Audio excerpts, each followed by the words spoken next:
আরও একটি দিন বাংলাদেশ সাদা পোশাকে ব্যাটিংয়ে নামলো। পোশাকে যেমন সাদাটে, ব্যাটিংটাও তেমনই ধূসর সাদামাটা।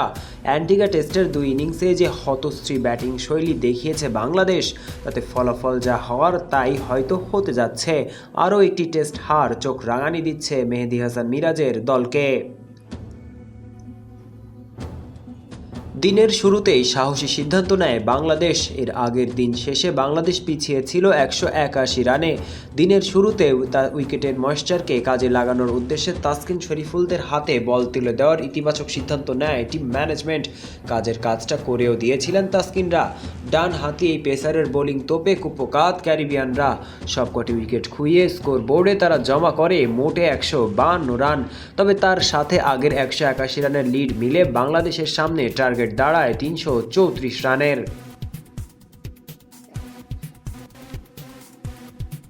বাংলাদেশের জন্য এই টার্গেট পাহাড় সম ছিল।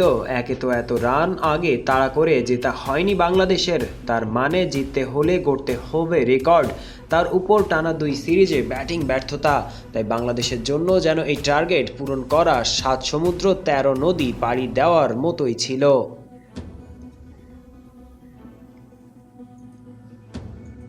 যেমন আশঙ্কা তেমনই পারফরমেন্স বাংলাদেশের ব্যাটিংয়ে নামতেই শুরু আসা যাওয়া।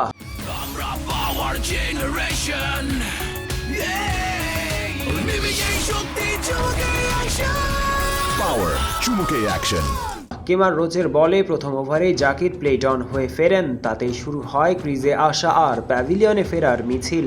শেষ 12 ইনিংসে জাকিরের নেই 50 পেরোনো কোনো ইনিংস। শুরুর ধাক্কা কাটিয়ে তখনও ওঠা হয়নি। এর আগেই বিদায় নেন আরেক ওপেনার জয়। শাহাদাত দীপও টিকতে পারেননি ক্রিজে। বিষাদ ছুড়ে রাঙিয়ে বিদায় নেন দলীয় 30 রানে। ঠিক 3 রান পরেই আউট আগের ইনিংসেই 50 করা মুমিনুল। অর্থাৎ এদিন প্রথম 4 উইকেট বাংলাদেশ হারায় মাত্র 23 রানে। বিপর্যয় সামলানোর ফন্দি আটেন লিটন আর মিরাজ। ক্ষণিকের স্বস্তি আসে তাদের 36 রানের পার্টনারশিপে। তবে বড় স্বপ্ন দেখতে মানা।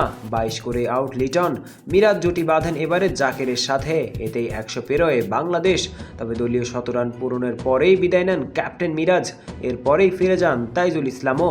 ফলে 109 রানে 7 উইকেট হারিয়ে দিন শেষ করে বাংলাদেশ।